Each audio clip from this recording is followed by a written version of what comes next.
ఏంది ఎలక్షన్లు అయిపోయినాయి, మళ్ళీ ఇది ఎంత అయిపోయింది, సీఎం అయిపోయినాడు, ప్రధాని అయిపోయినాడు, మంత్రులు అయిపోయినారు, అంతా అయిపోయినాడు, ఇంకా కేతిరెడ్డిని ఇంకా ఏంది చెప్తున్నాడు ఏందని.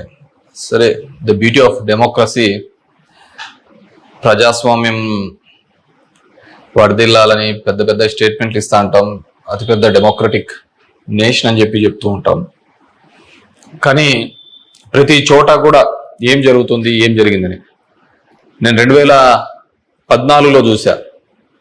దొంగ ఓట్ల ఎక్కించుకునే కార్యక్రమం, దాని మీద విపరీతంగా ఫైట్ చేయడం జరిగింది. తర్వాత దాన్ని ఆధార్ కార్డుతో లింక్ చేయాలని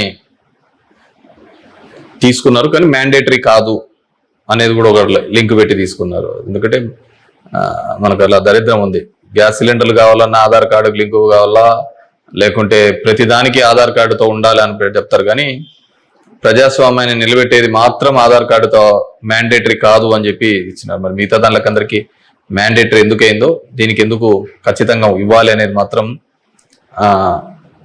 మరి ఆదేశించలేకపోయింది. సరే, వాటి మీద, దొంగ ఓట్ల మీద అదే విధంగానే ఇప్పటికీ కూడా ప్రతి నియోజకవర్గంలో 10 నుంచి 20,000 30,000 వరకు దొంగ ఓట్లతోనే ప్రజాస్వామ్యం గెలుపోవటంను డిసైడ్ చేసే పరిస్థితులు ఉన్నాయి. కానీ నన్ను ఎట్లాగో ఎలక్షన్స్ అయిపోయినాయి, ఓడిపోవడం జరిగింది. కానీ దీనికి సంబంధించి ఏ విధంగా ప్రతి ఒక్కటి చోట కూడా ఈవీఎంస్ అనేది ఇప్పుడు పెద్ద క్వశ్చన్ మార్క్. ఏం జరుగుతుంది, ఏ విధంగా అని చెప్పేసి డే 1 ఈ ఎలక్షన్ ప్రాసెస్ అంతా కూడా మనం చూస్తే తప్ప, ఎలక్షన్ ప్రాసెస్ చూస్తే కరెక్ట్ ఎలక్షన్స్కి ఒక వారం 10 రోజుల ముందు, నోటిఫికేషన్కి వారం 10 రోజుల ముందు అక్కడున్న ఎలక్షన్ కమిషన్ మెంబరు గోయల్ అనే అతను రిజైన్ చేస్తాడు. ఎందుకు రిజైన్ చేస్తాడో, ఏ దానికి చేస్తాడో తెలీదు.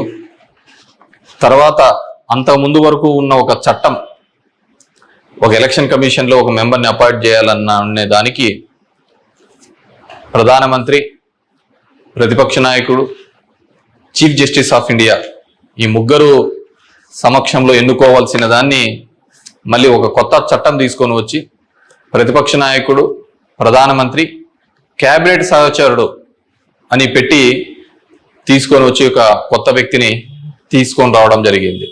అది మనం అందరం కూడా చూడడం జరిగింది. కానీ ఏం చేస్తారంటే బ్యూటీ ఆఫ్ డెమోక్రసీ, ఏ విధంగా కావాలంటే వాళ్ళ ఆ విధంగా చేయడం జరిగింది.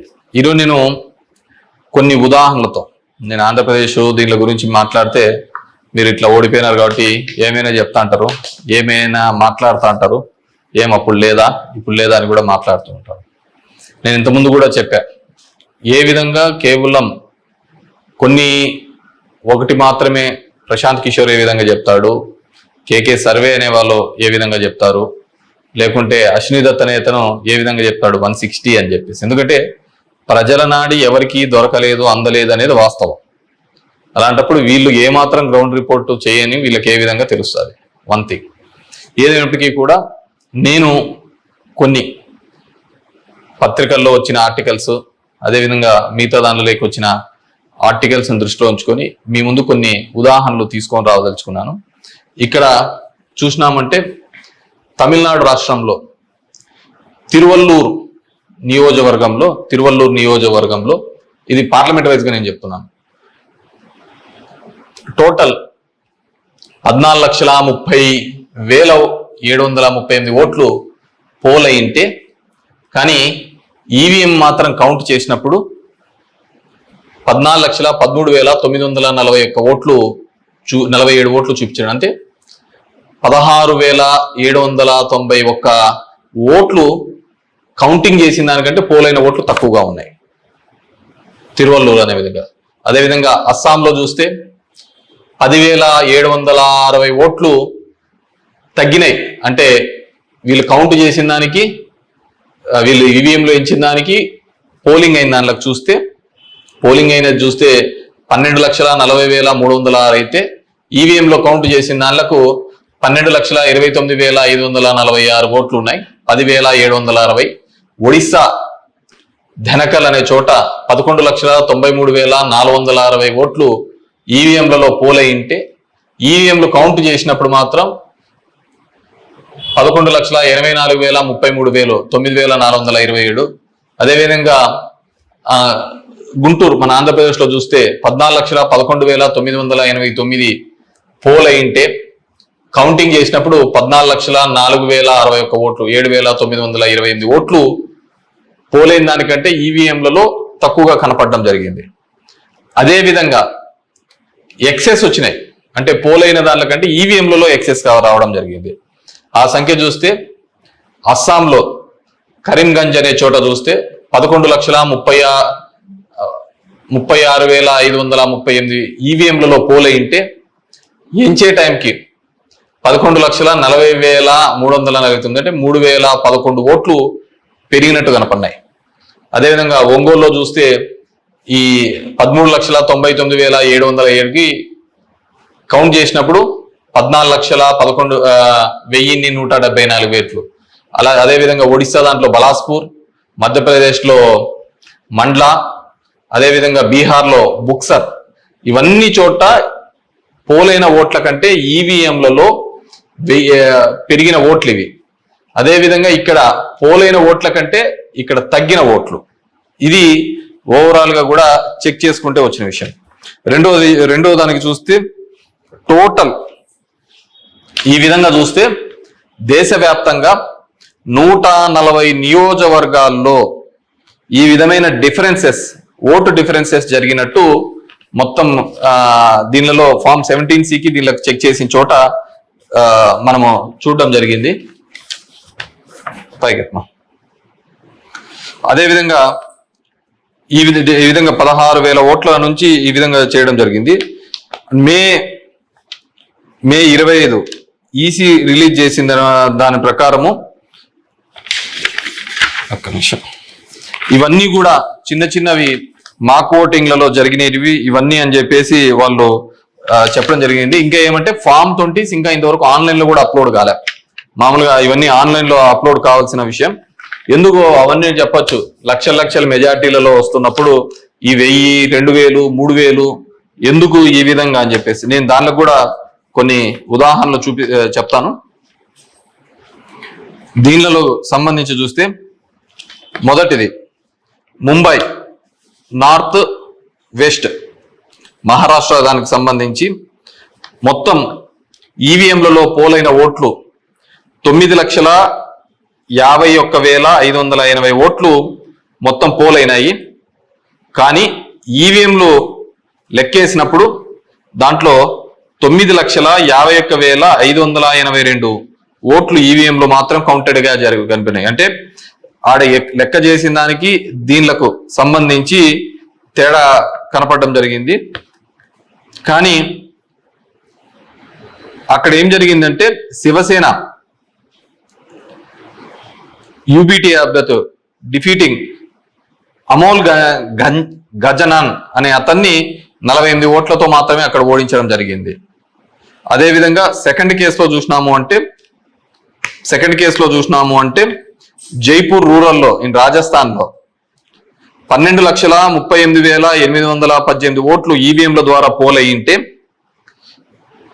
పోలయింటే కానీ ఈవీఎంలలో లెక్కించినప్పుడు మాత్రం అది 12,37,966 ఓట్లుగా మాత్రమే చేయడం జరిగింది. 852 ఓట్లు అక్కడ కౌంట్ కాలే. 852 ఓట్లు అక్కడ కౌంట్ కాలేదు. బీజేపీకి సంబంధించిన రావు రాజేందర్ సింగ్ అనే అతను ఈ సీట్ ని గెలవడం జరిగింది. అతను గెలిచిన దానికి మార్జిన్ 1,615 ఓట్లు, 1,615 ఓట్లతో ఆయన గెలవడం జరిగింది. 1,600. కానీ అక్కడ వచ్చిన తేడా 852. ఇది ఇట్లా మారిపోయినా ఇది ఇట్లా గెలిచిందో అంటే ఆ లోయెస్ట్ మార్జిన్. ఎందుకని థర్డ్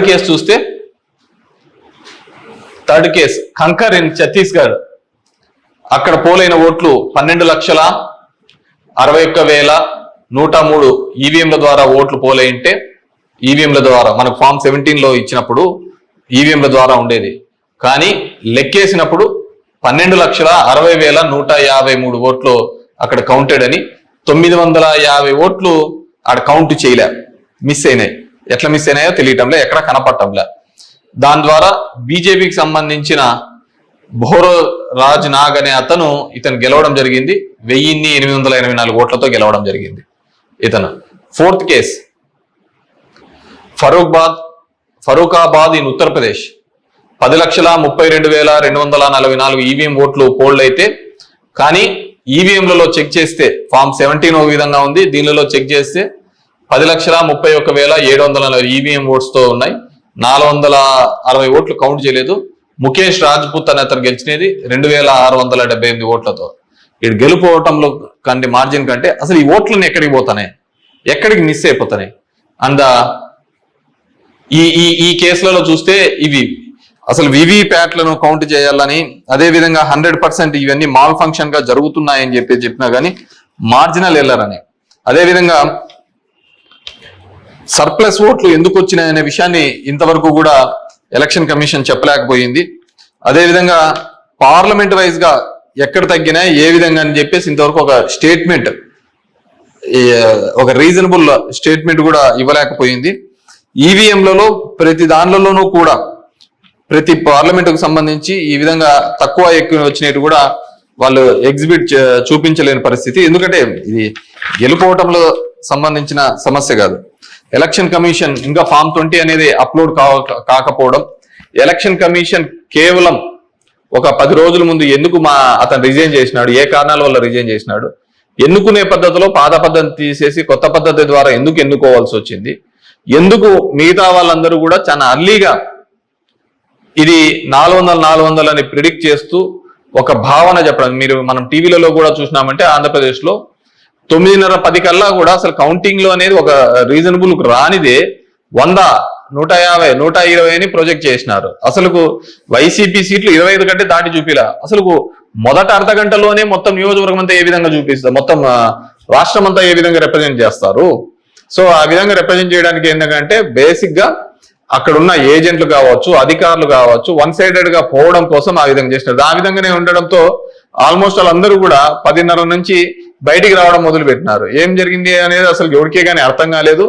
టీవీలలో చూసినాము అంటే అసలు 8:30 అంటే 9:30 కల్లా 100-150 సీట్ల లేక వచ్చేసిన ఎలివేషన్స్ అన్ని ఇవ్వడం జరిగింది. సో ఏ విధంగా మీడియా ఎలక్షన్ కమిషన్ వెబ్సైట్లలో పెట్టలేదు, అక్కడ ఆ విధంగా ప్రాజెక్టు కాలేదు. కానీ వీళ్ళంటూ వీళ్ళే మొదటే చేయడం వల్ల ఏంటంటే దానివల్ల ఏజెంట్లు అక్కడ నుంచి వెళ్ళిపోతారని చెప్పేసి, అదేవిధంగా ఉద్యోగస్తులందరూ కూడా వన్ సైడెడ్ గా జరిగిపోతే ఏజెంట్లు అందరూ పోయినారంటే వీళ్ళు రాసుకునేదే రాత అయిపోతుంది కదా. సో ఆ విధంగా అబ్జల్యూట్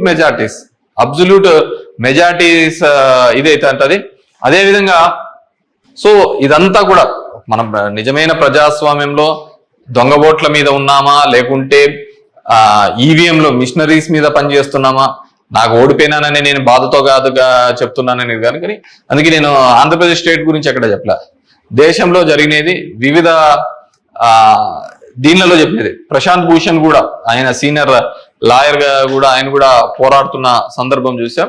సో ఇది మనం మాట్లాడకపోతే, ఎందుకంటే మేము ఎక్కడైనా ఊర్లలో పోయినా కానీ, ఊరు నుంచి వచ్చినా కానీ, టౌన్ లో కానీ మిగతా వాళ్ళన్నా మేము వేసామని చెప్తున్నారు. మరి వేసింటే ఓట్లు ఎక్కడికి పోయినాయి, ఎవరికి పోయినాయి? ఎక్కడి నుంచో వచ్చి 3,000తో గెలుస్తామని చెప్పేసి ధర్మవరంలో 2 నెలల నుంచి చెప్తున్నారు. ఏ విధంగా ఆ ఫిగర్ అచీవ్ అయ్యి 3 నెలల నుంచి చెప్తుంటారు?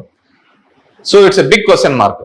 సో దెర్ ఈస్ కంప్లీట్లీ ఏదో ఒక సెక్షన్ లో అయితే మ్యానిపులేషన్ జరిగింది. ఇప్పుడు ఏం చేసేది ఎందుకు కాదు, కానీ జస్ట్ ప్రజలందరూ కూడా మనం అందరం వివేకంగా ఆలోచించుకొని డెమోక్రసీ ప్రజాస్వామ్యాన్ని ఇదే పెట్టుకుంటూ పోతా అంటే మోడీ 3 అవుతుంది, మోడీ 4 అవుతుంది, మోడీ 5 అవుతా ఉంటుంది.